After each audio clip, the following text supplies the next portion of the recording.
Mamlakatimizda har yili an'anaviy tarzda O'zbekiston Respublikasi mudofaasiga ko'maklashuvchi Vatanparvar tashkiloti Markaziy kengashi raisi kubogi uchun Vatanparvarlik oliy maqsadimiz shiori ostida Shunqorlar harbiy sport o'yinlari o'tkazib kelinmoqda.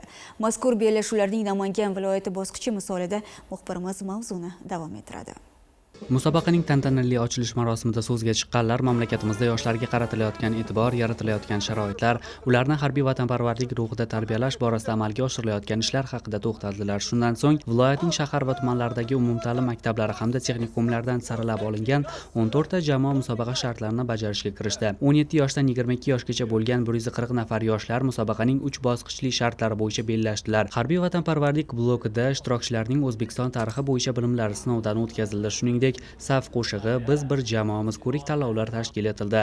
Talabgorlar pnevmatik quroldan o'q otish, o'quv granatasini uzoqlikka uloqtirish va harbiylashtirilgan estafeta shartlari bo'yicha bellashdilar. Bundan tashqari, yoshlar duatlon, 100 metrga yugurish va turnirda tortilish bo'yicha o'z mahoratlarini namoyish etdilar. Tuman bosqichlarida yaxshi ishtirok etgan jamoalar viloyat bosqichiga kelib, mana bugun 14 ta jamoa ishtirok etishdi. Viloyat bosqichida birinchi o'rinni olgan jamoa respublikada Namangan viloyatini sha'nini himoya qiladi. Bu kabi musobaqalar yoshlarni harbiy vatanparvarlik ruhida tarbiyalash, harbiy xizmatga tayyorlash va ona vatanga muhabbatini oshiradi. Qizg'in va murosasiz kechgan bahslar yakuniga ko'ra Chortoq tumani yoshlardan tashkil topgan Temurbeklar jamoasi g'oliblikni qo'lga kiritib, faxrli birinchi o'rinni egalladi.